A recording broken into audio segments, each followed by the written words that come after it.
শাপলা চত্বরে হত্যাকাণ্ডে নিহতদের রাষ্ট্রীয়ভাবে শহীদদের মর্যাদা দিয়ে দিনটিকে সরকারি ছুটির আওতায় আনার দাবি জানিয়েছে শাপলা স্মৃতি সংসদ।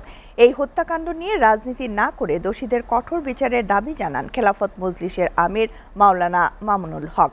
বিকেলে জাতীয় জাদুঘরে শাপলা স্মৃতি সংসদ আয়োজিত ৫ মে ২০১৩ গণহত্যা স্মরণ ও মূল্যায়ন শীর্ষক আলোচনা সভায় এসব কথা বলেন তিনি।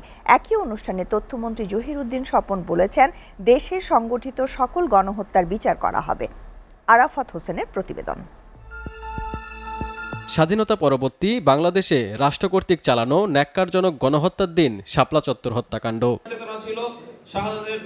শুক্রবার জাতীয় জাদুঘরে শাপলা স্মৃতি সংসদ কর্তৃক আয়োজিত আলোচনায় অংশ নেন বিভিন্ন সংগঠনের শীর্ষ নেতারা। শেখ হাসিনা সরকার আমলে সংগঠিত শাপলা চত্বর হত্যাকাণ্ডের সুষ্ঠু তদন্ত শেষে দোষীদের বিরুদ্ধে দৃষ্টান্তমূলক বিচার দাবি করেন তারা।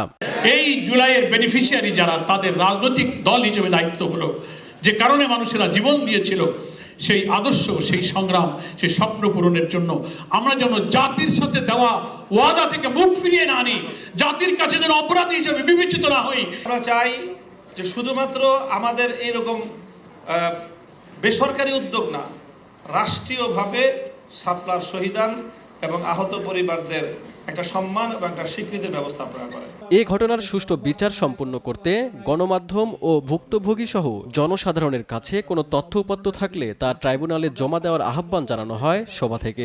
সেদিন যে সমস্ত মিডিয়া কর্মীরা ভিডিও তুলেছিলেন, ছবি তুলেছিলেন, আপনারা নিজেদের মোবাইল ফোনে যে সমস্ত ভিডিও ধারণ করেছিলেন, সেগুলো সব আন্তর্জাতিক অপরাধ ট্রাইব্যুনালের তদন্ত সংস্থার কাছে জমা দিন। তা না হলে কিন্তু এই অপরাধীদের অপরাধ পুঙ্খানুপুঙ্খ রূপে প্রমাণ করা সম্ভব হবে না।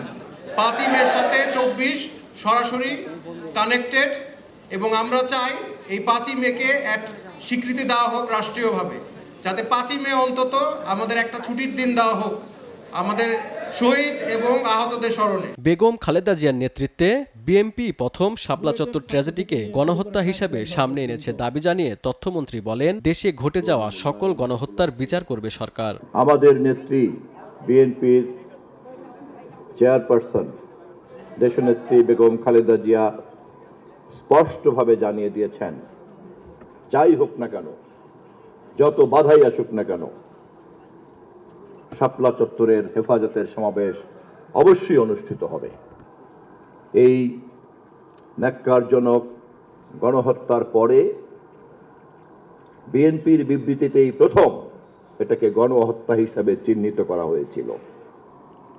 1971-এর মুক্তিযুদ্ধের গণহত্যা থেকে শুরু করে শাপলা চত্বরের এই হত্যাকাণ্ড পর্যন্ত, যাহা হত্যাকাণ্ড, যাহা মানবতা বিরোধী, যাহা অন্যায়, যাহা ন্যায্যতার বিরুদ্ধে এবং যা সর্বশক্তিমানের আইনের বিরুদ্ধে, তেমন কোনো অপরাধকে আমাদের সরকার তামাদি হতে দেবে না।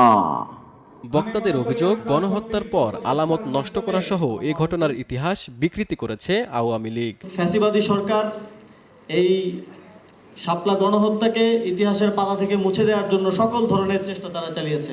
Arafat Hossain, SA TV, Dhaka.